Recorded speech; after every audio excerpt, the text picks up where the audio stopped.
So today I want to address two different topics. The first topic is what I call the why topic. And I'm going to bring it into the topic of bris, but really it's a topic of every single nosei in chinuch that in this generation is something different about than it was before. The boys are always wondering one question. Why am I doing this?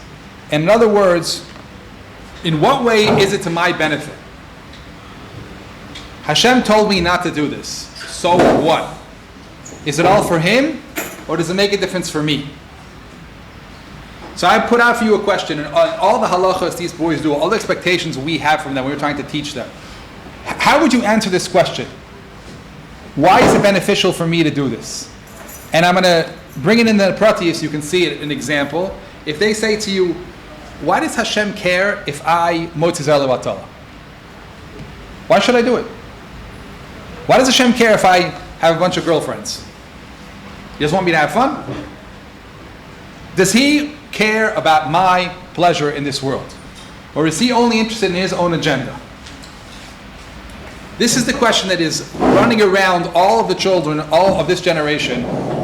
Religion is something which is a controlling thing, which is not for my benefit, and if I don't do it, I'm going to be beaten, but really it's not for me at all. So if we're going to be able to give over to Al Talmidim anything, we have to bridge the gap in these questions.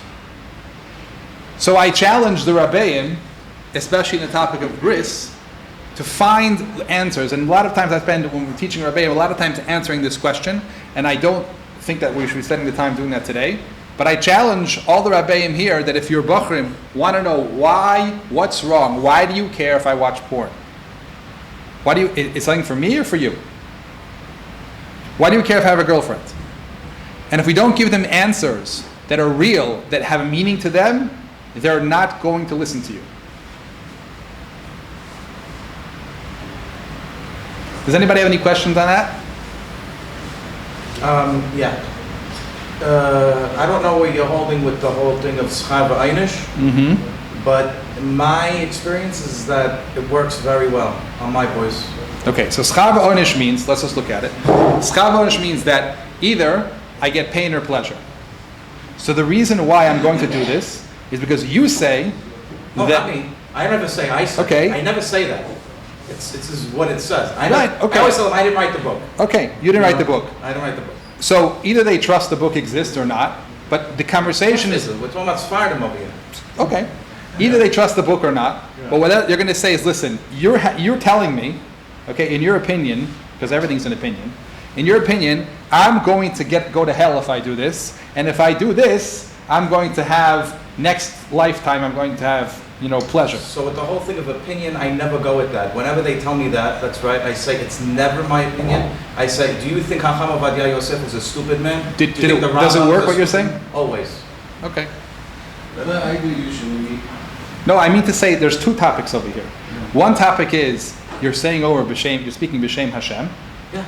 Shem Okay. Hashem and Shem Hashem. Hashem. And the second topic is what are you saying b'shem Hashem? So my experience is, especially with Sfardim, it's like Hashem oevoti, alba damoch. It's going to be okay. That's Israeli Sfardim. Okay, could be American Sfardim are different, but I don't think so. Anyway, I'm just saying when you're presenting something, you have to realize that in your book, you have an entire hierarchy of belief systems. Chacham Ovadia, Shulchan Aruch, all these things. And you're like, Katuv. But these children nowadays are willing to question absolutely everything. And they might say, who cares Rabbi Yosef Karo said that? Then what are you going to do? So then we say to them, so then of course we also bring up things of what you're trying to bring out is why it's bad for them just in general, right? But I always try to say that, well, look, if it's a problem of belief, so then there's two things. There's either this whole thing is all a big fat bluff and it just doesn't exist, and there was never a Har Sinai and there was never anything. And if you're right, then when you die, then you just die. And that's fantastic. You had an awesome life of tremendous pleasure, right? Right. But if I'm right, then you're in very big trouble, Okay. right? And you're going to have to face a very, very, very harsh thing. You know what I mean? That's going to happen, and it's not going to be very, very pleasurable. We're talking about eternity. Eternity is millions and millions and millions and millions of years of not having a very good place for your soul. And So I'm going to paraphrase what you said. it works in a way that, like, you know, for Sfaradim, like, they start shaking when I talk about karet, They start shaking. and they actually start thinking, you know, now the next time I do a mashpia with a girl, I'm getting karet every second, and they don't not comfortable with that, and they stop. Okay. How do you do if you get stuck with Ashkenaz? I had Jack Stern. Remember Jack Stern? Yeah. He was always questioning and everything, right? We actually ended up having an unbelievable relationship, and I took all his questions and I digested them and I whatever. But, like, you know, I deal with Ashkenazi most, so. I just want to paraphrase what you're Yeah. saying. Okay, you're Go saying on. like this. You know what? A person does Torah mitzvahs, I'm not just saying this is the only approach I give. but I just want to paraphrase the belief system you just gave over. Just see, hear it, right? In a different nusach. Torah and mitzvahs in this world sucks. Okay? It won't have a good life. Bad. But it's worth it. Because when you get to the next world, it's going to be great. Paraphrase number one. Number two is, it's a suffix whether this is true or not, because you haven't proven anything to me. You haven't convinced me. So now I'm going to live with an OCD. Wait, true, not true, not true, yes, true. And I haven't made any decisions in my life, and sometimes I'm freaking out about the chorus, sometimes I'm not. A lot of times I tell them sources, go look it up, you can see it, I could show it to you inside, we'll bring it out. So let's analyze that too. Does a source, I read something in a book from some guy, does that motivate me to believe something? Depends where you're holding in belief. There's a lot of factors on whether or not that sefer means anything to me. It's called belief systems. Now we, as from Jews, have indoctrinated very strong a Messiah that has worked. But I'm telling you, the kids don't care. They just don't. Because now they need to feel it. They need to internalize it. That's what they're looking for. And the truth is that in Birur Emunah, all this farms say that's the right approach. You're supposed to get to a madrega of Emunah on your own, not because it says in some sefer. We have been teaching for 50 years to go with Das Torah. We go with this sefer and trusting people. The kids don't accept it because they want a higher madrega of Emunah. So there has to be, Emunah means a conviction that I believe in, that holds me. Right? It's something that holds me. It's not a suffix OCD. Maybe yes, maybe no. And I want you to point out to you something else. The Torah never, ever talks about Olam Haba. It's a remes in Veschana. Because that's not a way a human being can make any decisions. Something atidi, that is maybe, but in my life, the opposite, all of my senses and my intelligence tells me to do the opposite, impossible. And my experience also with the karet, what it says in the Vilna Gaon, that yirat ha'onesh works short term. If a guy needs a good zest to put himself out of a really difficult situation, you go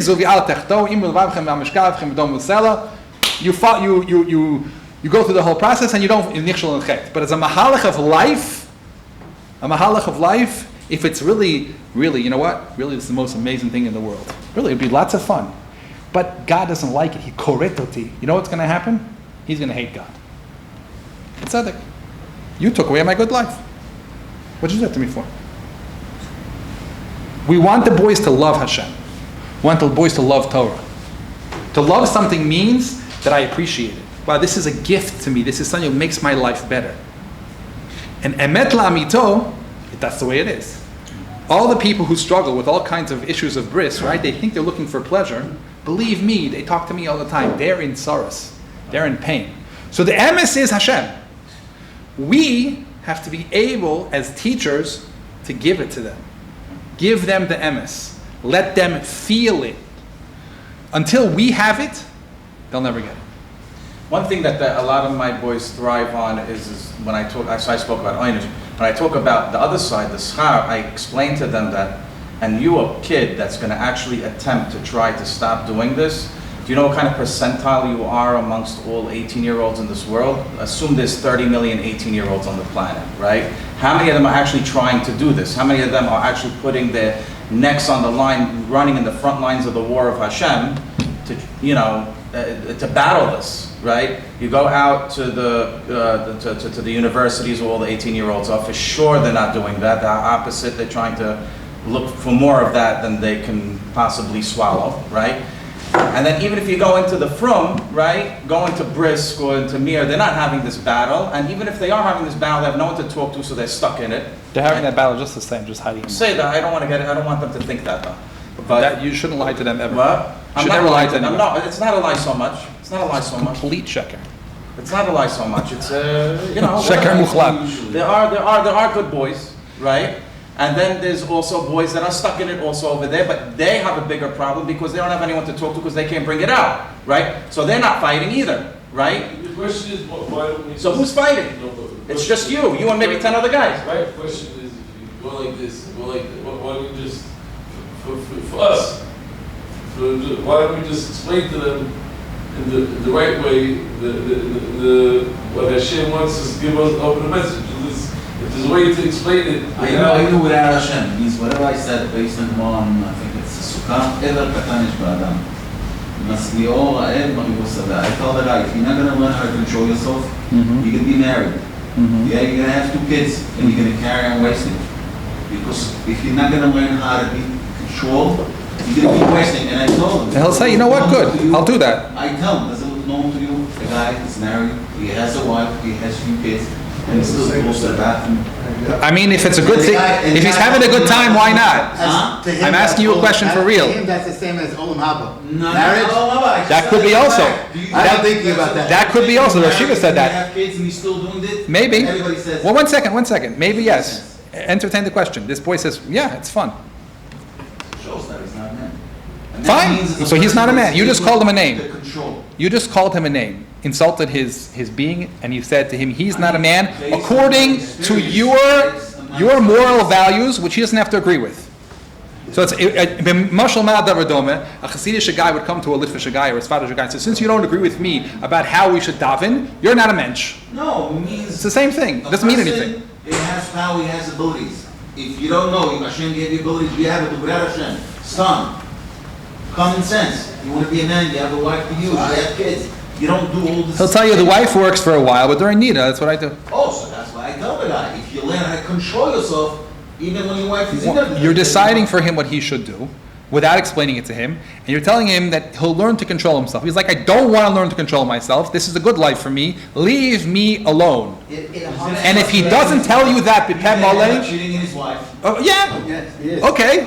I deal with. 1 second. Do you know how If many? you want to have a wife like that, Do you know how many adults do that? That come to me? Obviously, we're not being successful as a chinuch system to tell people why not to do that, because they are in the yeshivas you're talking about. It's not true. Okay, we're not being successful. So yes, you're having assumptions this is the right way, and they're like, lo bali. I deal. What are you gonna do Let's now? get to the bigger picture. So I deal with this upstairs every single day. So I will take a little approach that both of you would do it. I first go to the kid when I deal with him. I see him, he's doing these things, and I go to the kid. First of all, I love you, and it hurts me to see you, my son, doing superficial pleasure to the ultimate pleasure. You want this relationship that you talk about. Do you think the way you're acting is going to get you to that ultimate relationship and marriage that you're going to get by doing this superficial pleasure that you're getting? You're warping yourself on the lower pleasures when there's higher pleasures. Choose the bigger pleasure. Okay, that's true. It's emes lamita what you're saying, but you have to realize that all of the assumptions you just made, he doesn't have. He doesn't even know that he's looking for an ultimate That's what pleasure. you teach them. You're Right, teaching so them you while have- I'm saying you're teaching what is the ultimate pleasure. Now, there's another You're having point. them over your Shabbos table and you see how you act with your wife and things. They don't have that. And then they get to think, I want that pleasure. You're talking about. Okay. I want that. So there's a methodology of teaching alone, but you realize you're trying to knock yourself into a person who may not be interested in hearing what you have to say. You're not. So I think the proper approach first is to say to him, how's it going for you? You enjoying this? Is there anything like you're bothering you about this? Would you like me to help you figure this out? because I actually can tell you a lot about this situation because I'm an older, experienced person. And I can tell you that there's other ways to do it that actually are more beneficial. You're giving him the choice. If teaching means you're approaching somebody and saying, I have the emes, what? In other words, he's now has a bunch of girlfriends. He has a bunch of girlfriends, right? He's looking at porn. He's looking motzi zela batola. That's one way to live. There's another way to live. Is the other way to live suffering, or the other way to live better? Now, my point wasn't that. My point was, if you want to teach somebody something, you first have to ask them if they care. If you come to a boy and says, I'm teaching you now, I have the emes, open up and I'm going to smash it in your head. That's not going to work. It shouldn't work, because he's not a kli. His ratzon is not operated yet. So you have to approach him and saying, how's your life? You happy? I care about you. I see you have girlfriends, you have this, you have that. Is it good for you? If the guy says 100%, I'm not interested in hearing anything else, then it's the wrong time to talk to him. He's just not ready yet. So what do you do with him? And the way Hashem does things is when people are stuck in stuff, He lets them sit in it until the point of where they feel it really well. And the truth is that chet is horrible. And at a certain point, the person will wake up and say, wow, this is terrible. So you can encourage them to say, I hear you, I'm going to just be conscious and feel everything. Make sure you're paying attention to everything, because it would be really not healthy for you if you pretended something for 6 months and then afterwards you woke up and feel like, wow, this really hurts so much. So I'm here for you. I'm open if you want to have conversations about it. But my suggestion is really feel and experience everything you're doing. Maybe he doesn't know it's a sin. I've had a guy who said he didn't even know that it was a sin. Yeah, okay. No, so you say something, or he's not already there? Did he? Someone said I had a girlfriend last night, did whatever it was. He tells you everything. So I think you should ask him, do you think it was good for you? If he says, yeah, it was a great night. Okay. That's it. So, and it was, and you feel totally good today. So why in the world would he do anything different? Because you say so? No, but Why, you see,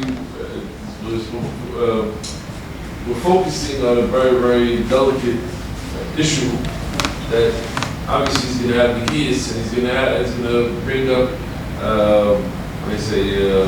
fight back, because he doesn't want to live that's his life right now. But if we go back to the question that he asked in the beginning, what's this all about? Like, what does God want from us? Exactly, it's a big question. And we build that yesod. After that, right, because that you can tell him already that's because he also is obviously bothered by that question. Like, what are we doing here? What is this all about? Mm-hmm. So that he's willing to listen. Once he listens to that, then everything else is easy. Because one guy has the answer for this, one guy wants a cheeseburger, one guy we have a million answers, a little different. But if we get to why, then you could already explain all the details. I think much easier. So what the Yeshiva is saying, which is completely missing in all of my yeshivas, is the shayroshim of Yadut and Muna. The mashkichim said years ago, or Wolbe used to say, we need to be teaching at Muna of Bitachon. And mashkichim said to him, well, we don't know it, so how can we teach it? Which all that means is the mechayev to the mechanchim is you need to learn enough about Muna and Bitachon that it's real to you, that you can give it over to your students way before you talk to them about the pratim of mitzvahs. Right? That's what Rosh Yeshiva just said. Okay, so I 100% agree with that. The beginning of an Elul Zman, if you start talking to them about, I don't know what, anything you want them to do, waste of time. They're not in the same system as you are. They don't have the same belief system as you. Why should they? And I also would like to suggest it's not such an easy thing afterwards, because there's a lot of pratim in the Torah that are not about Yetzer Hara necessarily. They're about why in the world should I do it. I don't have a problem doing it. It's not even a fight. Why should I put on tefillin? I can put on tefillin every day. What's so hard? But why? Why are you doing such a stupid thing? You put these black boxes on your head. Why are you doing this? And you know what? It's kind of an insulting question. It's like they might say to you, you don't know why you're doing it? Like, what are you, a primitive being? Or if that's they're really honest with you, they'll tell you that nowadays. And it's a good question. We weren't like that, but we have to know the kids are more developed and they want real answers. And you're going to have to come up with pratim. And I want to say the shorish of understanding mitzvahs and the reasons why, that they're not about olam haba, is about what they do to your character, what they do to your midos, what they do to your sense of spirituality versus physicality. That's the shorish of all of mitzvahs, as the Ramchal says in Derech Hashem. It's not about the action. The action is a toilado. In other words, if a person would be a tzelem Elohim mutukan, he would have all the midos of Hashem. He would do the mitzvahs naturally, like the avos did. And so the ikar work that he needs to hear about is what does it do to him as a person? What does it change him? And if we as Rabbeim don't know the answers to these questions, we better start learning. A lot of times also boys react to how they feel, not just what they know Of course, intellectually, everybody it's does. about how they feel a lot of times. So sometimes we don't even have the answers, but what we could tell them a lot of times is like, try it for a week. Try going to Shachrit for a week, putting on tefillin, saying Shema and Amidah for a full week, and tell me how you feel after that week. That's very good. It's called Nasa V'Nishma. Yeah. He And has, a lot- and a lot but of he times has when to they do it from a actually place do- of trust. Yeah, Which means trust, if he does yeah. from a place of, otherwise you're going to get beaten. Yeah. No. If he does from a place, listen, Hashem's smart. No. Okay, he loves I you. tell him, you want to feel good? He Do it. loves you. Maybe give it a shot with enough trust, and then afterwards you'll find the answers on yourself. And the truth is that's a very good mahalach, because you'll see the boys will come up with their own reasons for things. And the truth is, Tamei HaMitzvos is subjective. Because every mitzvah is so big in Ein Sof, it includes all of the different tikkunim of the whole world. So every single person is holding at a different place from the other person, and a different place in their lifetime, that a mitzvah can do something for them now that in a year's time will do something else. So we want to encourage the boys to think for themselves, come up with their own reasons. And you're right, if they're holding at a place of trust, which usually depends on how much they were tried to be forced to do it beforehand. Well, also If it they depends don't on have the it, one relationship second, between they the have a Rebbe. negative experience with it before, it's like, okay, I respect you, and I understand your questions, and I'll try to give you the answers, but I suggest an experiential way of you doing it. I want to hear what you have to say about it. Right. That's a very powerful thing. Unless you're talking about where a boy is like, if you talk to me about Torah and mitzvahs, I'll kill you. I'll give you an example. I was once talking to a boy. He told me when he's actually a Baal Tshuva, B'chlal. So he did the 3 weeks, okay, and he wore a beard. He had a 3 beard. weeks of what? 3 weeks of he didn't cut his hair. It's Ben HaMetzaret. And he finished 3 weeks, and as soon as he got out of Tisha B'Av, he shaved with a razor. And he said to me, if a guy would have walked into me and told me I can't shave with a razor, I would have walked out and never been in yeshiva again. So you have to understand, people have certain resistance to things, and especially when they had a chinuch, which was mar, and forced them, Right. you have to be very careful about not stepping on that thing, because then you'll just lose them completely. So, The but boys if that they're are coming to our yeshiva are not yeshiva burnouts generally. We actually try not to accept yeshiva burnouts because very, very hard to deal with yeshiva burnouts. Right. We get traditional boys that come from modern We do have a homes. group this year. We do have a nice group from Atlanta this year. Oh yeah? There's 5 guys. 5 guys in the background. All right. Hopefully helps you, the boys. But Rabbi, on that point, I've seen that you have boys that tell me I would never ever use toilet paper on Shabbos. With the light chas v'shalom. I try to go on my phone with a shieling. And the guy won't even use toilet paper. right, so a phone is actually a tremendous nisayon. And in my opinion, you should be teaching them. See, the way Torah is taught nowadays is everything is the same. The Mishnah Berurah says, the Sif Katan, there's a minig that puts asavim on the for Shavuos, and there's a halacha that you can't do bara on Shabbos. It's all the same thing. It's all black words on a page, and it's all exactly the same, right? If we want people to experience toichen, obviously there's a difference between using a phone on Shabbos and turning out a light. It's not only intellectual pursuit, but between you, me, and the wall, if you sat down and learned Hilchos Shabbos, it would be not so easy for you to explain why the phone is awesome. Really. Right? So that's very important to teach boys. You're holding in a certain level of Shabbos.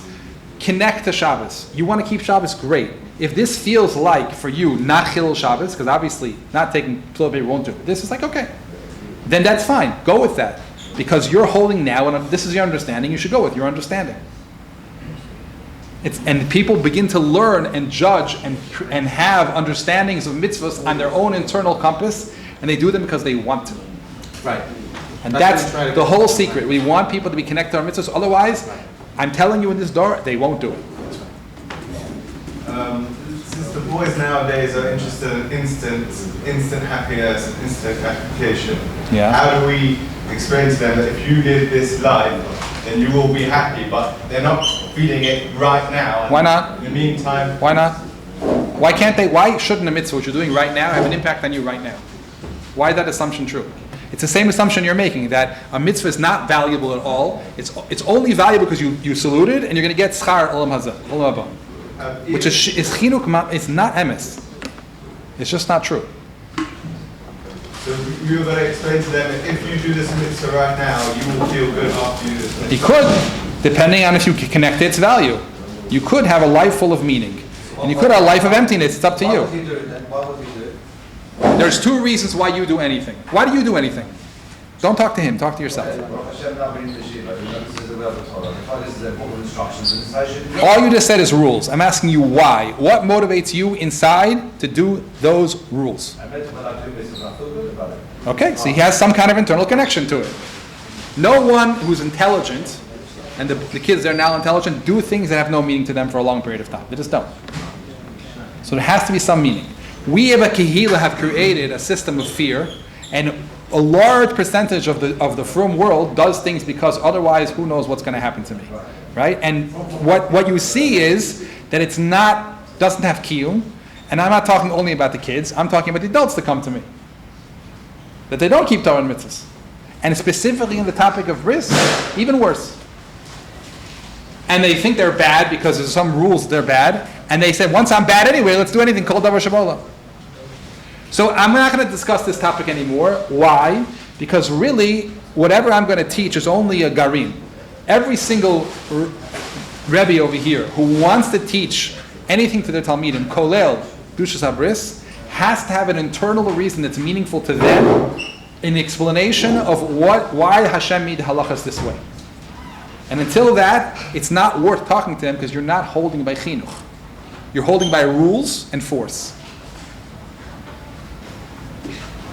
What are you going to do in Messina when they hate this? Say that again? You're going to daven when you feel connected with Tefillah, right? A week later, you're not connected. It's not in the mood. So is there a reason to do things you're not in the mood, that things you have inherent meaning about? For example, let's say a person has meaning that they go to work. It's meaningful to them for whatever reason. One day they don't feel it. Will they don't go to work that day? They do. Meaning doesn't mean that you're always in experience of motivating. It means that it has meaning. And sometimes you're more in touch with it, less in touch with it. You're doing something which is purposeful. And I have to work sometimes against tiredness, against all kinds of things. That's not the point, right? But there is, in a sense of my life has value, this is something which is I would choose to do. Okay. Any other questions before we move on to the second topic? Okay. I'll tell you another thing over here by us, a motivator for our Bachrim here is the sense of accomplishment, like a siyum mesechet or something they're very interested, like they want to go home with something. Right. And even if they don't necessarily, I don't know what, let's call it believe or agree or whatever with everything that's being written in there. Right. But they want to come home like, I finished the mesechet, mom and dad, like. Normal necessity for a human being. Right. I was once in a yeshiva years ago, and I was 17 years old and dealing with a 19-year-old who didn't want to learn. And I was talking to him about it, and he was the son of a Magid of Yerushalayim, a very special family. And he's like, you know what the problem with Torah is? Is if I go to university, they come up with a diploma. With a diploma, yeah. Put on the wall. Yeah. Ich bin epis, or I did something, right? I go learn Bava Kama, nothing happened. Where's my diploma? Right? It's a davar amok. I need an experience of an accomplishment. So the only way to have accomplishment for real is not only a system chitzoni like that would make a big deal of a siyum mesechet. It has to be set up in the beginning with goals, which means a person has to have internal goals to what they feel is an accomplishment on a personal level, and then spend their year going there, and when they get there, they feel super satisfied. Which is incumbent upon us as mechanchim, again, to have them set their own goals. And here, the big michshol would be not set your goals. You again have to let a person come in contact with themselves and feel out what they would like to do with their life. Right? I've sat many times taking people and said, I want you to imagine you're on your deathbed. And all of your family is around you, and all of your friends, and you're thinking about your life, you're saying, wow, I had such an amazing life. What is it that made your life amazing? And what you're going to happen is a person's neshama is going to speak, their tachas l'chaim, which is represented their name, and they're going to tell you all kinds of amazing things that make them tick. And if you get those visions down at a long-term level, then you can start putting it into halakim of each accomplishment over the years, and they can actually do something in this period of time which is meaningful to them on their level. You could express it in different types of svarim is one different expression of it, right? What type of person he is, what does he want to do with his day. Maybe he is not interested in being in yeshiva all day long, and he wants to work on his business plan part of the day. What are you going to do with that? Maybe he wants to do chesed part of the day, right? So if we decide as a yeshiva system that's out, well, what are we doing with this person's goals? We're making him that he can't live his own life. Well, temporarily. So that's you have to make a real cheshbon nefesh as rebbeim and as a yeshiva. If we decide for somebody that temporarily he's not going to live his own life, he's going to live a life that we decided is good for him, what are going to be the totzoos of that? And I challenge you to think about that. Challenge you to think about the bachur who are sitting in yeshiva for years and years and don't develop at all. And then leave the world and suddenly it's like, hey, I want to do something with my life. So think about that. Okay, the next topic I want to talk about, even though you can't really do this until you're capable of teaching, but I want to leave here in these three shiurim with something more practical and learn a very deep idea, which is we have a whole realm, a whole world of people discussing addiction. And I would like to challenge your thought process about this thing, because the more you understand it, the more successful you are at helping, even if you're not a therapist. So when I have boys that come to me, or in my shiur when I give them, and they are doing things in their life, and even if when they get to a place, it's like, you know what? I don't want to watch porn. I don't want to sleep with a bunch of girls, but I'm doing it. Why? What's up? Why am I doing things I don't want to do? And when you work with boys and you have a few months with them and you've gotten to a higher place, they'll come and ask you this question. Like, Rebbe, I can't control myself. Why not? So the way I always do this is I sit them down and I say, I want you to remember the last experience or one of the experiences monumental for you before you went and did this action. And I want you to misbone in Pnima, be self-aware, to figure out what was going on with you. And what's going on with a person is always mechulak in three things, and it's very fascinating. If you look at his brain, we saw the brain, you'll see all of these things. There's three things going on with a person. Number one, there's feelings. And if we define feelings, there's not that many of them. There's fear, safe, there's happy, sad, there's angry and calm, right? Frustrated, a few of those more. But it's really simplistic, not convoluted things. And it all has to do with heart. Then there's thoughts, which is what am I thinking? And the thought is always what provokes the feeling. You can't have a feeling without a thought.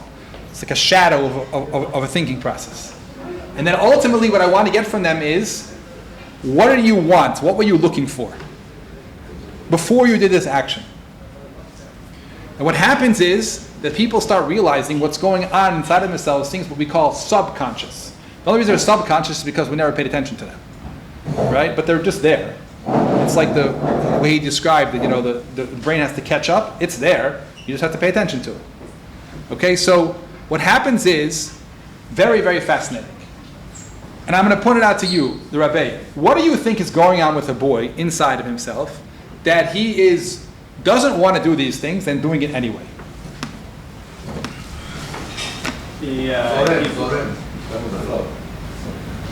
You think it's called going with the flow? A guy says he's malei charata. So you're telling me he's malei charata. He doesn't want to do it. He has pain afterwards. He thinks it's horrible. So you think that's hegioni? He could feel trapped, maybe. Maybe he feels trapped. Akiva, Rebecca, what are you going to say? It depends. Are you talking about doing a nishul or are you talking about doing mitzvahs? Let's talk about right now things that he doesn't want to be doing, and he's doing it anyway. So let's say Averis. Makes him feel bad. Yeah, he feels bad afterwards. No one likes when they finish feeling really important. No kids were like, "Yeah, that was great." feels insecure about himself. Okay, what does that mean? It means that for whatever reason he's not connecting to feelings of fulfillment, and he's looking for a way to fill up that void with pleasure or any sort of thing that would make him feel better about himself or about his situation or about life. Okay, so often klali, obviously there's something he's looking for that he thinks in his conscious, subconscious mind that this will satisfy his problem. What we need to identify in graver detail, and you touched upon something, is what is that need? And I'll already tell you that it's subjective. Not everyone has the same needs. And not always you have the same needs at the same part of your life. Some parts this and some parts this. But when we identify these needs, you're going to see two fascinating things. First of all, that the reason why he feels bad afterwards is because he's not getting his needs met. And on a deeper level, you're going to see that these needs, the reason why they're connected to the experience that they're giving, let's say an experience of pagama bris, the reason why is because actually these needs are part of creating a relationship and are necessary. And the full expression of these needs are in a zivug hagun between ish v'isha, and therefore he jumps to go there because there's a sense of like that's part of that. And what I'm explaining to you is a deep thing, which is a question of why is a 13-year-old charged with so much energy when he's not capable of holding an emotional relationship of a marriage until he's much older? What in the world is the point of it, all that taiva? Right? Unless you believe that Hashem balit fokotanu, which harbe anashim maminim, there must be a reason, a positive reason why it's there. And when you listen to these things, and we'll go through them, you'll begin to realize that this energy is pushing you way beyond physical things. It's pushing you for real midos development that every single person needs in order to maintain a healthy and satisfying relationship. So now, you can try this on your own if you'd like, in case you ever had an experience where you did something you didn't want to do, especially in the topic of pagama bris. You could notice what was going on inside of you, because the best way to be able to help somebody else is to be that you've helped yourself. But since this is not an open forum to do that in, I'm just letting you realize that idea that on your own private time, it would be very fascinating to look at these things. I would just say I generally notice when boys talk to me about this topic, it's not as much, obviously they also have problems with their own personal life fulfillment, but I always find that they're lacking love from outside sources. It's like the people that are pagama bris more than once a day. That's it's like they really need love from someone else and they're not getting it. Okay, so number one thing that most people say is that when you get them into their space, they're usually feeling sad or angry. And they're thinking to myself, I don't have any loving experiences in my life. And they are assuming that a sexual experience will give that love. Not because they're wrong. Because ultimately, that is the most high level of love they can possibly experience in their life. But what you're saying is that there are many ways a person can experience love in their life that are supposed to be in this time period. And the midos that they're pushing, the energy is pushing themselves is, go find this love in your life today. Develop the midos that allow those loving experiences in your life. To put it in a different context, boys who have a healthy relationship with their mother, that has a lot of physical contact and a lot of good feelings, have less of an issue of pagama bris than boys who don't. Because they're satisfied at that level of love in their life. Boys who have a good relationship with their friends have less of an issue with pagama bris because they're satisfied. Just like Rabbi Kasavsky said before, men in general have an issue with being boded. Right? How many of you have really close friends? Right? And how many of you, when you're here together, have real relationships? We sometimes struggle in making relationships. How many of your boys feel really connected to their friends? Not at a level of zoreim. It's like we're part of a chevra, we're a gang together, and we do this, which is usually a constant of feeling peer pressure, like who's cooler. right? But actually a person who really cares about me, right? Or you were talking about before, what does love mean? Like the guy will stick with me in thick and thin. He cares about me. How many boys have that? So if you wanted to encourage, let's say theoretically, we're holy people, we want to encourage Begam Bris. You know what you encourage? The guy sitting around some Thursday night having a great time schmoozing about Lo Mishanema, but real.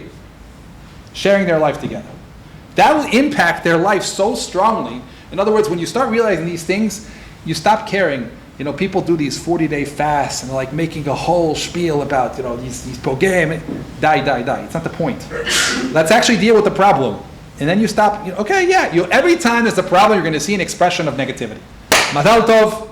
Can we deal with the problem now? Can we deal with the tikkun? Can we do positive things? A boy comes into you and he says, I'm doing this and this. What are you feeling? I'm feeling empty. I don't have any friends. Okay. So let's teach you how to have friends. It's there's a mitos that have to be developed for a person to make good relationships. And there's a reason why I can't make good relationships. And as Rabbeim, one of the v'yahavta l'reach kamocha, because that's klal gadol b'Torah, it's the shorosh of kol Torah kula. Obviously, if you want to teach people to be ruchniistic people, we need to teach them to make dibuk chaverim.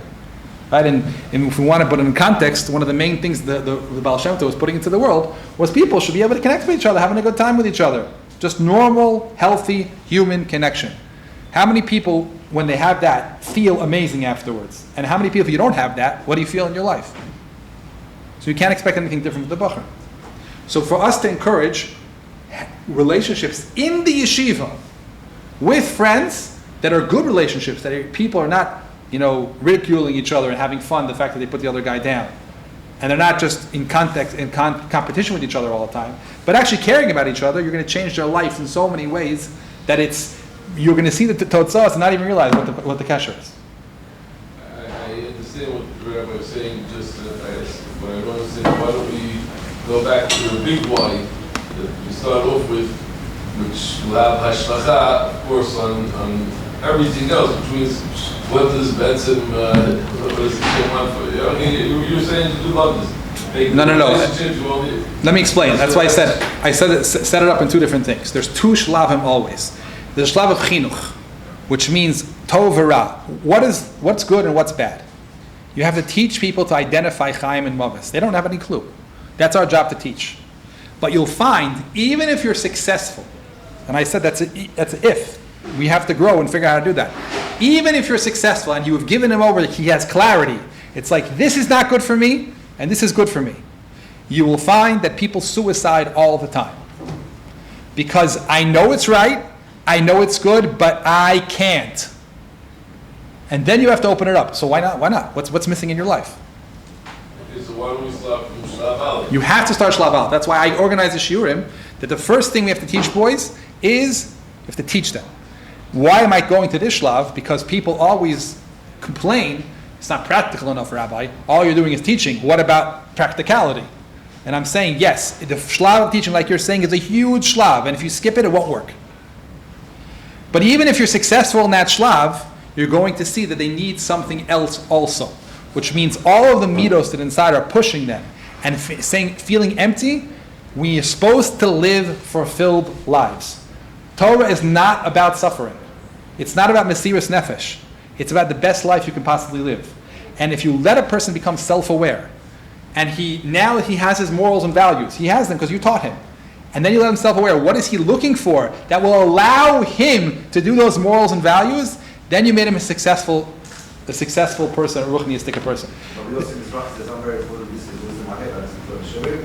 Ignorance is the biggest cancer we have today.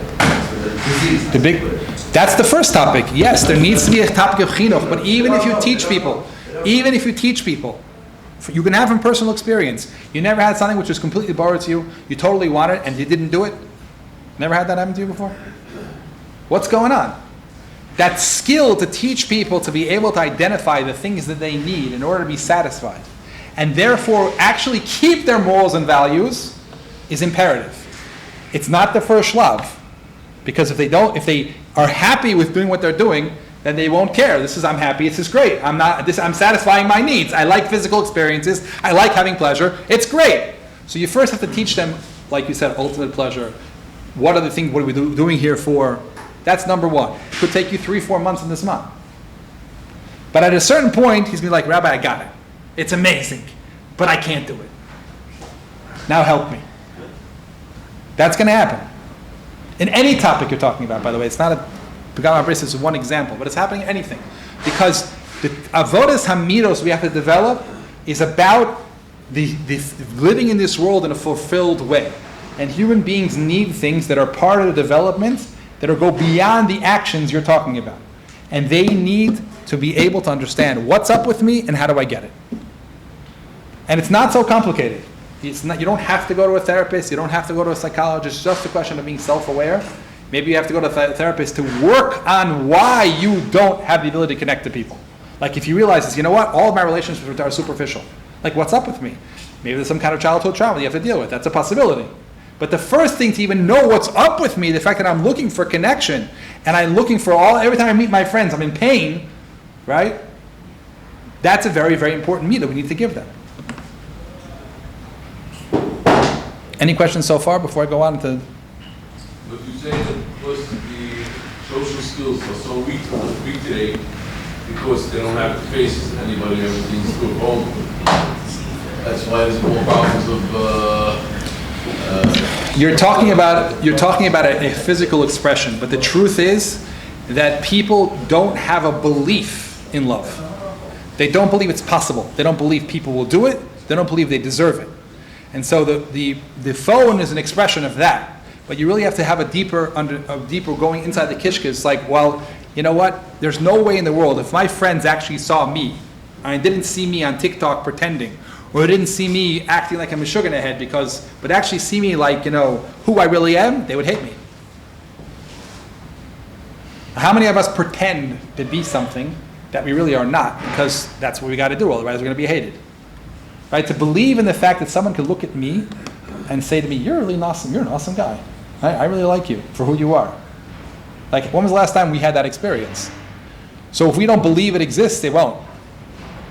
Well, we have to obviously teach them what love is. That means that you're able to remind love and giving and all of that, because I'm sure they don't have that wisdom. I love you if I get something back from you. I love just love. You love a person because you see them. A human being is a lovable thing because people are beautiful. They're Tzelem Elohim. If you see people for what they are instead of what they do, then you can teach them love. If you're only invested in them because they will do a certain service for you, or they're going to have a good be Talmud, then they'll know it. And you taught them a very strong message. Me, you can't be loved. If I perform, I can be loved. And that is the general message that the chinuch system is giving us, all of our kids. So we have to know that the first thing you want to introduce them is like, you know what, I like you as a good guy. And your friends would also like you as a good guy. If you just show up and act like a good guy, you'll see you have a lot of friends. And that'll solve itself a lot of the shtuyot that people do. Because like, why? I only do it because I want to be popular.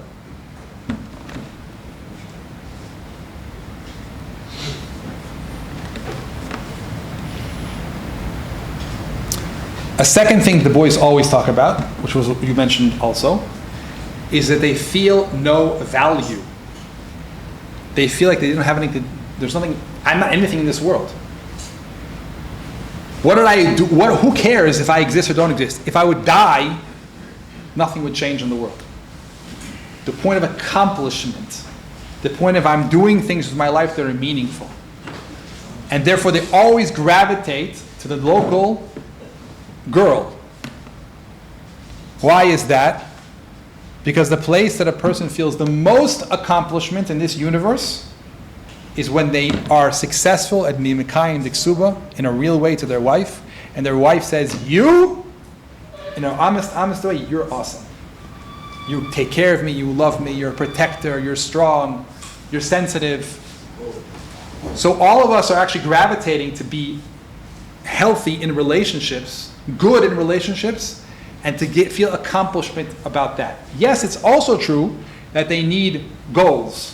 Yes, it's also true that you can fill their life up with the fact they accomplish things. But if a guy has a superpower business and he's even changing the world, right? But he's a jerk, he will lack feeling accomplished. That's why he's going to run to an experience of niyuf, because he may be super rich, but he feels nothing. Because in the relationships with people, or if he buys his kids, right, then he will feel also like nothing, because he knows he's not doing anything. So the sense of accomplishment is in two places. It's in a place of your own development of midos, which is the shorish of connection, and it's also in the development of yourself, the things you give to the world. Because emes la'amito, every single human being has a unique tachlis that this person never was and never will be. Hashem doesn't create anything miyutar. And because that's true, every single human being knows that. And they're looking for it. Which is why if you want to make someone dead, tell them they have no purpose. And that is it's like putting a knife in their chest and turning it really, really hard. So every boy, when he has michsholim, you have to check. He'll tell you. You don't have to check. People are very open and honest, and they're self-aware. But a lot of times what I'm showing you is people have an experience, I feel worthless, therefore let me fill something up. It's not only about a way to forget my tzaras, it's a deeper thing than that. I'm actually looking, that's even true for drugs, by the way. A lot of times people take certain drugs and not other ones. Why? Because, let's say for Coke, for example. A kid takes Coke, why? Because he's a Superman when he does that. He doesn't only want the satla like he has in weed, he actually wants to be looked at as like super accomplished, and he can do things that he can't do otherwise. Again, you can see the need through the expression of the drug because he's looking for something specific. And what I find is in the world of addiction, they get super focused on the fact that he's doing drugs or doing these pagama bris things, and then we have to take him out of that because he's addicted, instead of actually dealing with what does this boy want? Let's go figure it out. Let's understand him, have him understand himself, and let's help him develop it in that world, and he gets it now. And when a person is satisfied, they don't eat garbage. They only eat things that are painful for them when they're starving. Let's see any of us walk in the desert for 3 days, and the only thing we have to eat is garbage. No, we don't eat garbage, it's not healthy, we don't believe in that stuff. Right? We have all kinds of ekronot. The Rebbe taught me the purpose of life. Habibi, I'm starving. A life without fulfillment is not a life. So if we super focused on all of these things of what he's doing, we miss the point. We have to find out why he's doing it. What's he lacking in his life? And we can fulfill it. Another huge... Anybody have any questions so far? Could there be a virus that someone does just because he has a nefesh and somebody has animals? There's always a why. No human being does something. The difference between a human being and a behema is a behema does things instinctively, and a human being has a reason. Now the reason, his nefesh Bahamas is a part of his being. A person is never just a nefesh Bahamas. Never. It's a pull. It's a koach. It's like the Knesset, theoretically, where the Knesset has 100 people saying a bunch of different things, and theoretically there should be a consensus afterwards, right? So you have your nefesh Bahamas going like this, and you have your sechel going like this, and you have your leib going like this, and there should be a consensus of the adam ba'atzmo saying, okay, I hear all you guys, we're going to vote for this, right? That's the way a human being always works. So to be blaming something on nefesh Bahamas is basically pretending you don't have any other parts of your being, which is sheker. There's always a participation of the higher self. Why he's giving in. Yeah, because there's a reason.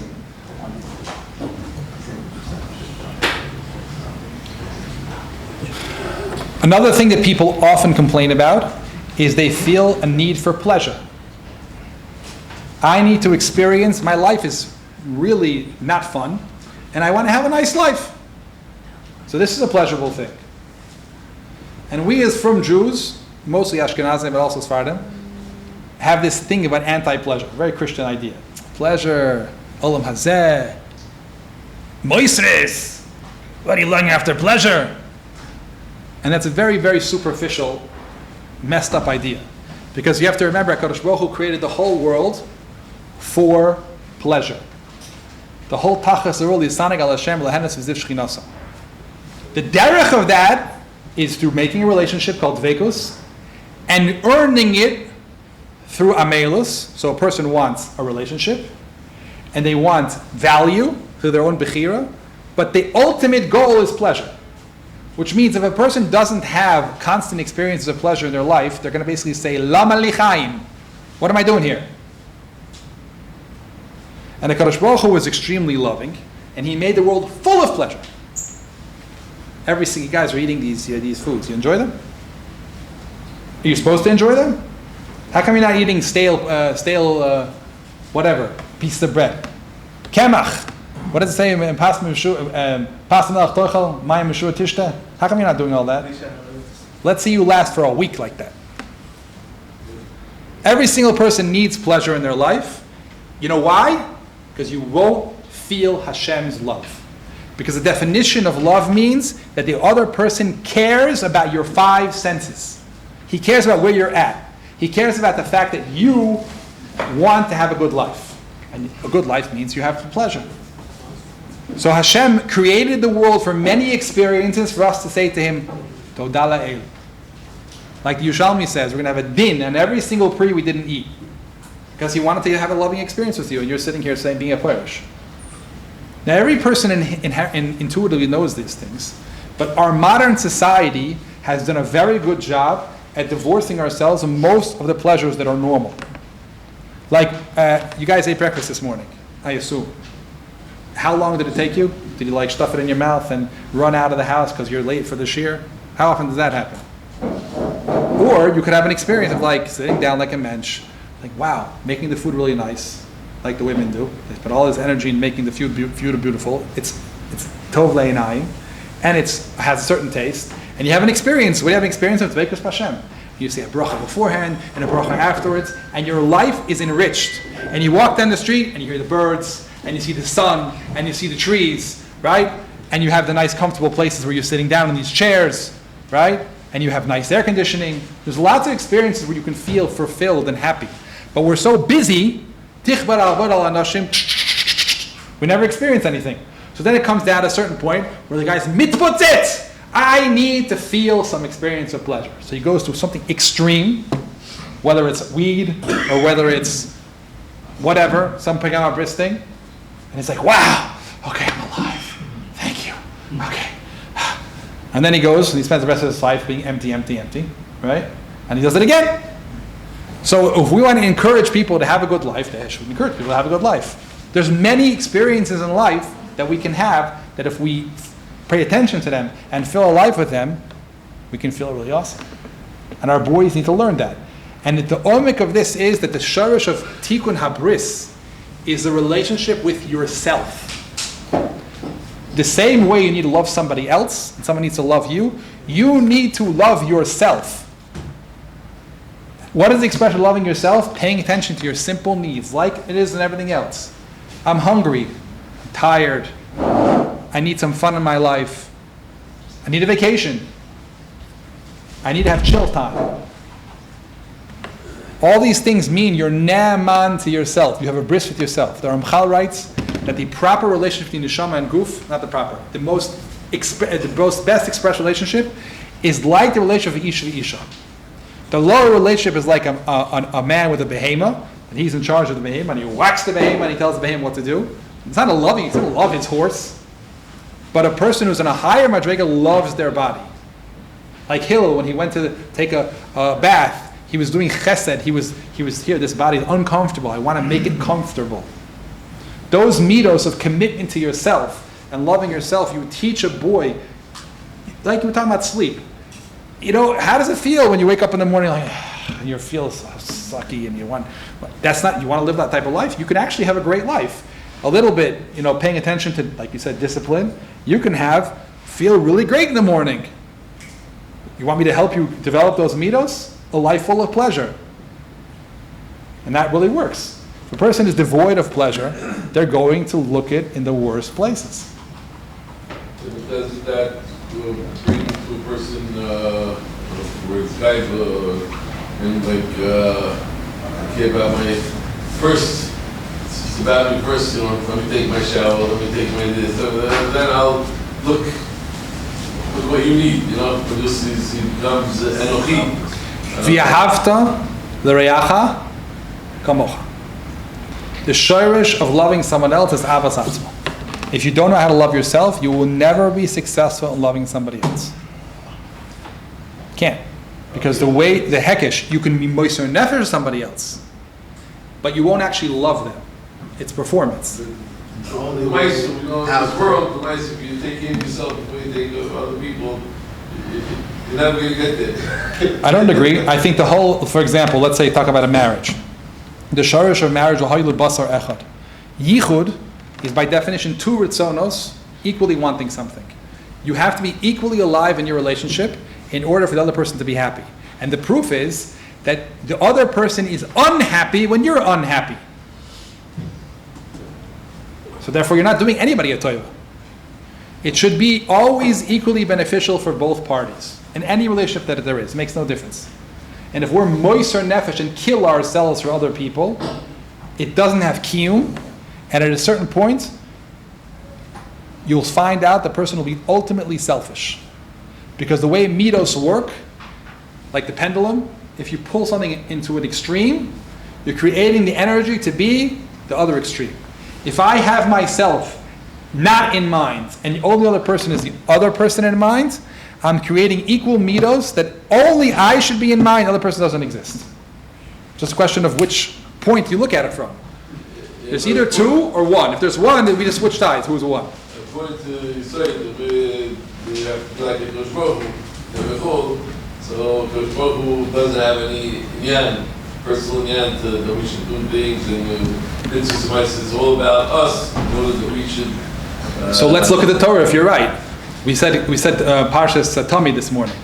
Es karban elilachmi liishai. Hashem is hungry, kaviyachol, and he wants us to feed him. Hashem created the whole world l'chvodo. We define whether or not there's kavod shemayim or chilul Hashem. In other words, since Hashem wanted to create a real relationship, what he did was he created his shechina, the gilui of his shechina totally on us. Ki'ilu, he has a necessity for us, tzarech gavoah. Even though b'chvodo v'atzva doesn't need anything, but the gilui in the world, he definitely needs us. In order for this reason, to have a real relationship, it has to be two-sided. And that's the whole idea of ritzaynai. What does it mean ritzaynai? Machpatlo. Ichpatlo. And it's koev lo ki'ilu, and tzameach lo kisheken, and that we have a place in him. Feel it this way. How would you like to have a relationship with somebody where they only take care of you and you can't give them anything? Nothing. They don't need you at all. Would you like such a relationship? A relationship is always based on two people. And both people, if there's real love, there's investment from both sides. And therefore a person should be invested in themselves as much as they're invested in the other person. The problem with enochi is selfish. It means I only see myself. That's the pegam midos. But if you see equally, then you're exactly where you're supposed to be. And that's what I'm saying. The nemanos of bris starts with yourself. If you can't connect to yourself, you absolutely connect to somebody else. Connect to yourself, what does that mean? It means, you notice, in the simplest, in the same way it means somebody else. Somebody else, you care if he's tired, hungry, happy, and that. So what about your body? What about your emotional needs? Are you invested in, if something is really hurting you, just push it underneath the table and do your job? It's like, wait, what's bothering me? What can I do to make it better? And you spend time and effort and energy into it. Right? Most of us, man, we come home, we go to work, we make money, we take care of our talmidim. Then we go home and take care of our wives, take care of our children. And is there any time for you? So the Yeshivas suggests we have some chill space, some chill time. But that's once a year. Right? Do you ever take some time for yourself? Once every 10 years. It doesn't work. It has no kiyum. And it's not supposed to. We did 18 years now.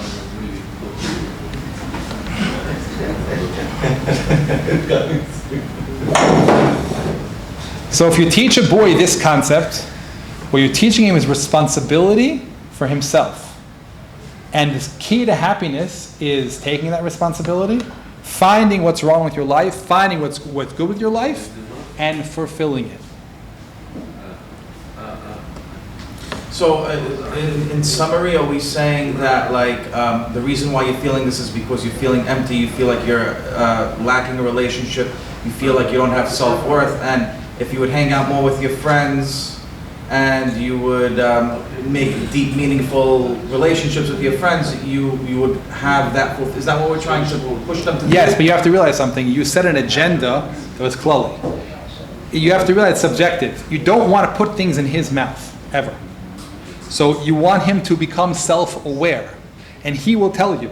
And I can list a few of them, and you'll find out more. I just got working with a guy.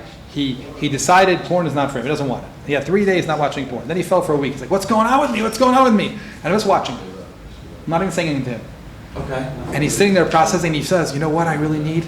I need music in my life. He's a chazan.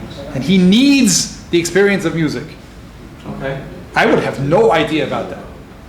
And I'm not supposed to. He figured it out himself. He got there, and now he's taking responsibilities. We let him talk. You let him feel inside, and it's the same kalim that we're talking about on Thursday, about listening to other people, where there's a whole mahalach how to do it, right? Body language doesn't mean only a physical thing. It means, how do I relate to this thing? This thing coming up talking to me says, I don't have friends. What are you talking about? You have this guy and this guy and this guy. What's the problem? It's a big deal not to have friends. What you need a ragula? You don't feel good today? You don't have a ragula? Ma yesh lecha. Right? We have this whole internal dibur going on that's quite cruel. Could be. A lot of hate.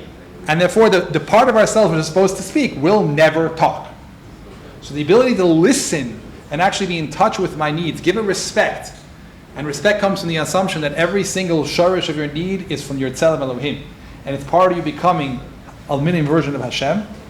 Then your inner parts will speak up very nicely. And they'll tell you, Begilui mamish, as long as you trust them. What if the boy says, I have great relationships with my friends, but I just need to release? Okay, good. So sometimes the boy will tell you, the word release, I'm paraphrasing it. Yeah. I have all this energy inside of myself, and I'm going bananas. Right. My life is great, but what am I going to do with all this energy? Right. Okay? Now, is that a legitimate question? I think so. I think so too. Now, what are you supposed to do with energy? It's true that in a marriage you give over your energy to your wife, and that's great. Right. But what is a boy, a 15-year-old, supposed to do with his energy? He doesn't have a wife. He's supposed to sit down in front of a Gemara all day long and go like this. That's it. The truth is that human beings were meant to do physical activity, right? It used to be in the world that we actually had to work really hard to have food. So in the modern society, we don't do nothing. You put the microwave, you go to the super saw, you get this thing, put it in the microwave. What am I going to do with all this energy? And that's very hard to put in the microwave too. Yeah, right. Very hard. So one of the ways to solve this problem is physical activity. Rav Wolbe used to say that he could solve 60%, 90%, whatever the words were, of the issues of Kedusha in the yeshivas if they would let him put a weight room in the yeshiva. Rav Wolbe said that? Wow. If they would let him, wasn't he like... Rav Shach didn't let. Rav Hashem. Okay, so you have to realize we have physical needs. Again, it's being naman to your body. I need to have... All this energy does something. Maybe it's doing work in the yeshiva, physically things, schlepping stuff around, organizing stuff. Everybody has different physical expressions, but we have to understand that people really have a lot of energy inside of themselves, and they need it to do it. It may be half of your problems that boys are jumping off, throwing rocks off the thing, and looking for experiences because, can we do something with all this energy, please? So that means we have a weight room and a game room. That means that's we only have 60%. We only have 40%. That's only 40%. Right. Anyway, it's something to think about. I always encourage people. No, it's not. You're making it complicated. It could be that the guy needs to go for a job. What if we help guys in a way that they're able to give? That would make the most of it. For example, volunteer. If this person is telling you that's what he needs, then it's a great idea. But if he's not saying anything, most of the boys won't say, I need to music, that's what's missing. Because they don't even know. Right, but if they come to you and they say, Rebbe, I'm trying to solve this problem, whatever the problem is, and I can't. So, I have a good solution for you. It's becoming self-aware. Would you like to try? Let's find out what's going on with you. It's not complicated. If you feel yourself, you see your ritzonos, you'll figure out what you need. We could tell them that it's a lack of, awareness of other needs that you have that you're not fulfilling. Of course, you should tell them about there are needs that a person has. You're teaching them, but you're not being them. If you tell them what their needs are, that's a totally boundary cross. Right. They have to figure it out. But how do you get them to figure it out? You tell them what happens before the Maisa happens. It's an example. What's going on in your head? Like, what are you feeling? It's a methodology. But If they're really stuck, then you can send them to Rabbi Becker or whoever's supposed to be, is more professional, and they can help more. But it's not hard. In other words, it's a method. One thing mental health professionals are amazing, and we need them. But one thing we can't do is decide the only time you're going to have awareness of your mental health is when you're going to therapy. It's supposed to be something which you're supposed to teach people the skills of how to be self-aware and know what they need all their life. Something interesting. After speaking to the boys about this topic, many times I would make that we're gonna be open with everyone. Everybody tell me how if they can keep a streak.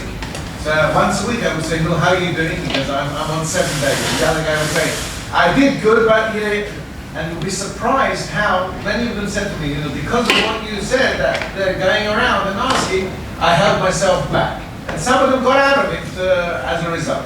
It's a power of a chabura, but in my opinion, it's superficial because you didn't deal with the issue. Which is why I never do this. Because it's not an indication of anything. If a person had 7 days, it could be he just didn't deal with his issues and he held strong because he has a motivation of a chabura. And 2 weeks from now, it's going to come back again and he's going to have to deal with it.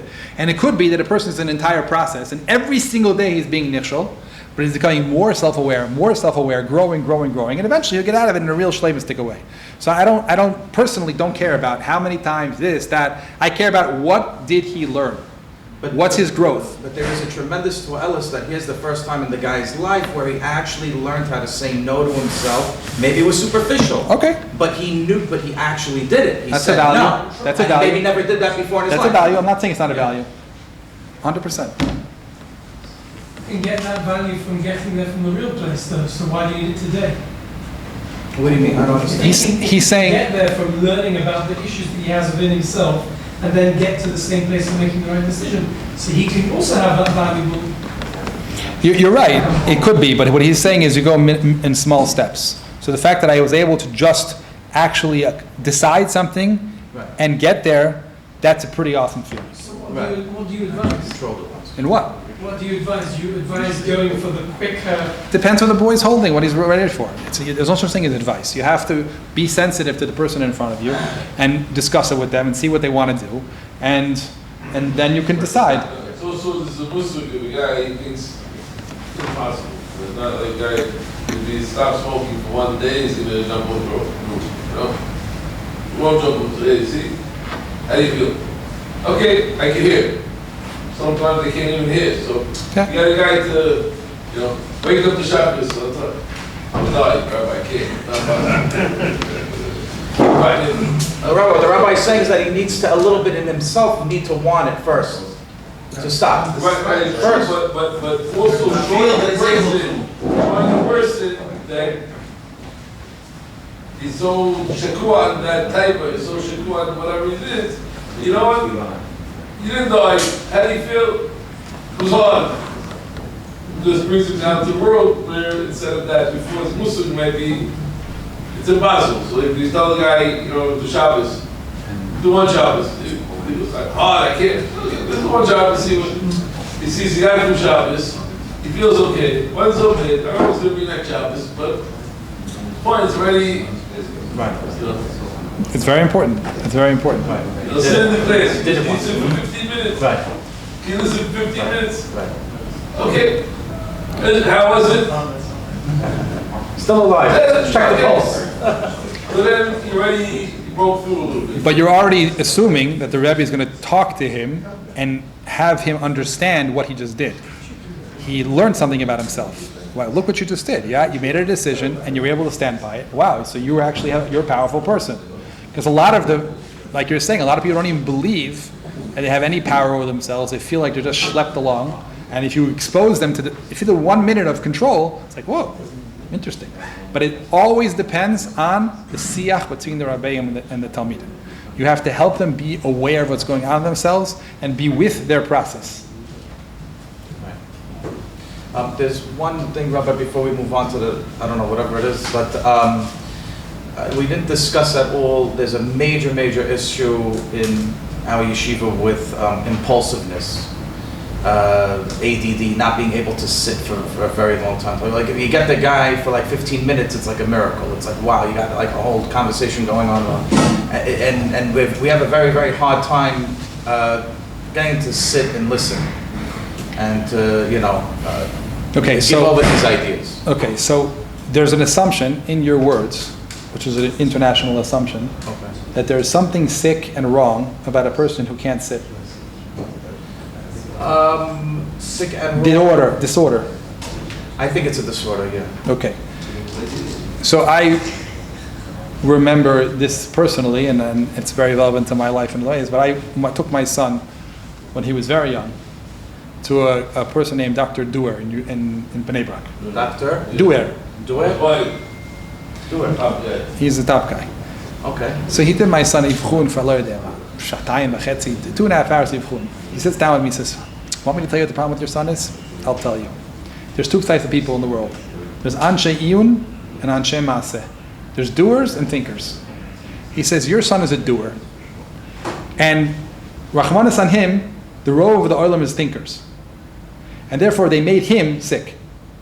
I always tell the people who come into my office that they're Ramatkal, they are Mankalim of all these huge chavrot, and they come with their kids. The kids can't deal with school, and I tell them, Habibi, deal with school, bribe the teachers, give them Ritalin, give them some Ritalin, and when you're 20 years old, you'll be just like your father, running the world. And I'll just tell you, my son, I told him that for years, like school, okay, school's not for you. It's not your kochos, don't worry. You're going to be super powerful, organizer person. And you're going to have so many things on your head, you're going to run them all. Right? And kachava. So the idea that people are sick because they're different than our expectations is really wrong. If you're a person who is, and more than that, and I will add to that, that nowadays we have an assumption that was true, that Amelas HaTorah are really putting yourself into a sugya, spending the people who really spend a lot of time on it get it the best. And kids nowadays get hasagot in seconds. It doesn't work the same anymore. The reason why TikTok works is because people are, I don't know if you ever try to get information off a video that takes a minute. It's like a person like me, it's like, wait, slow down. Okay, I got that, now I can stop it and go weiter. And the kids are like, they got it. 7 seconds. Right? Why? Because they're built differently. So now, if you want to give over something to your kids, to your talmidim, and the erech of it is not, it's stupid, it's nothing. If you give me 10 minutes, I'll explain to you why there's any value in it, they're going to be like, dude, who cares? Why can't you tell me the point? Mm-hmm. Right? So we have to always look at the positive things of everything in the world. And the kids, they want tachlis, they want real stuff. If it's meaningful, so I would encourage any teacher to say things over concisely and then have them talk about it. Have them share their ideas about it. Have them share their experiences about it. And they'll tell you pretty cool things and deep things. And then you can have a conversation and you'll get to places you wouldn't even imagine. But the main thing is to give over what you're trying to give over in a very fast way. And as a ha'ara, right, we have an assumption as a from Kehila that the best thing for a person to learn Gemara. Okay? Now, we have to really question that assumption. If we really want to be honest, for most of the boys in their life, even if they're successful in learning Gemara, let's say, right? How many people go to yeshivas and they're the masmidim and they learn 6 years of Gemara and they leave yeshiva, they close the Gemara and never open it again in their whole life? How many people do you know, they learn masmidim in the yeshivas and they really loved it and they had a great time? They go into the big world, they close the Gemara and never open it again. How many people do you know like that? None? I don't know. I don't know. Rove of the people go to yeshiva like that. Yeah. Imki, they do one thing, it's daf yomi. In other words, what they learned in the yeshiva has no connection to the rest of their life. Now, to me, that's an avla in chinuch. Personally, I think that way. But do we have that? Do we have that so much, Rabbi? I'm not talking about people learning kollel. We're different. Could be we're different because we're getting a guy at 18 and we're teaching him. Okay, he goes on to Rabbi Diamond. He closes. You're talking about in kollel. I'm talking about when he goes back to where did he live? Deal, New Jersey, where did it all come from? They get part of the learning program And now, in the rest of his life, right, he's in business, his father's business, and he's working all day long, and he has a family. Where does it fit in? No, again, it's a, it could be we're different because we take a guy at 18 that had no erech completed to Torah, and we brought them the erech, so hopefully, again, we're not mitzvah to get that erech to every guy, so maybe he was just here sitting in class because they left and nothing happened, nothing would happen. But the guy that got into the system, the derech, again, obviously it's not the same hours and things like that, but very big, I would say, very big hatzlacha that guys do continue what they got over here. Where I agree with what he's saying, that a guy that maybe was put into that system and he never knew anything different, and now he's out of the system, but he loses everything because he wasn't, the shortish wasn't taught, he just, that was his everyday routine. So we can discuss the mitzias, okay? My point wasn't the mitzias. My point was that if you have a boy who has ADD, okay, and the idea of learning a Gemara needs him to hold cup. He needs to have this shlab, and this shlab, and this shlab, and this shlab, and this shlab. And he's not going to do it. Why do we assume that we have to break his head and do something against his teva? Why wouldn't we assume to find a Torah that works exactly like that he will continue learning for the rest of his life, and make him a successful Torah yid? No. You have to learn what it was matim for, maybe a different generation.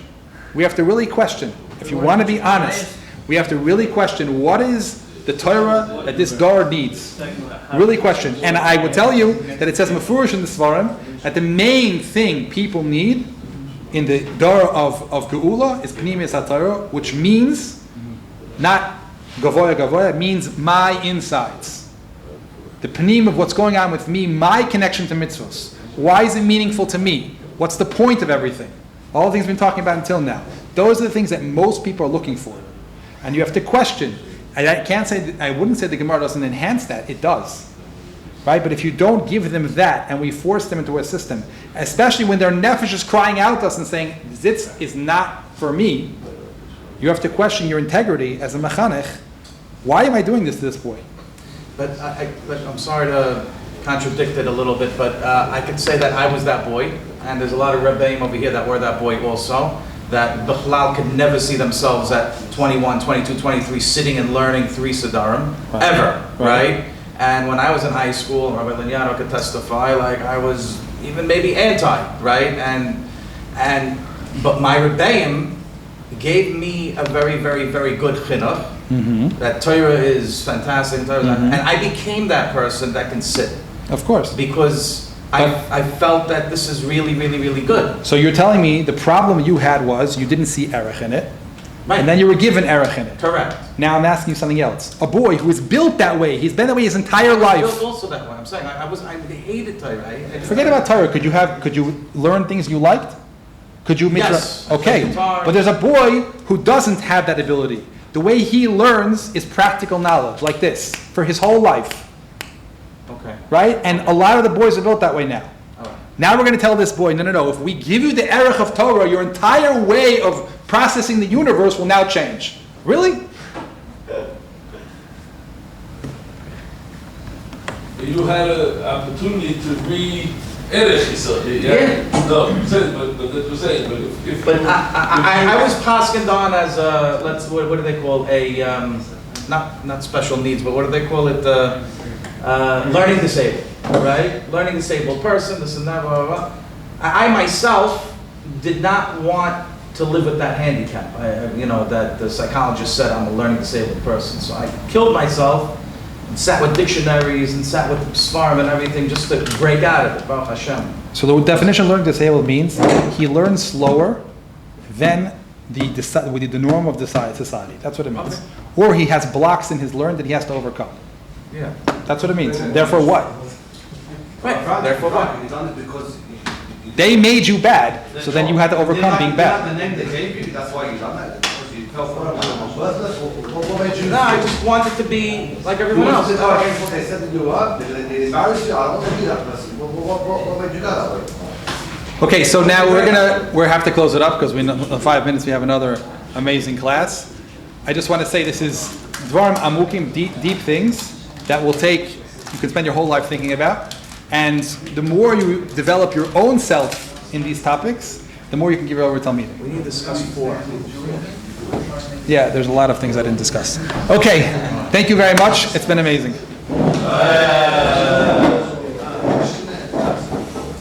Thank you very much. Excellent.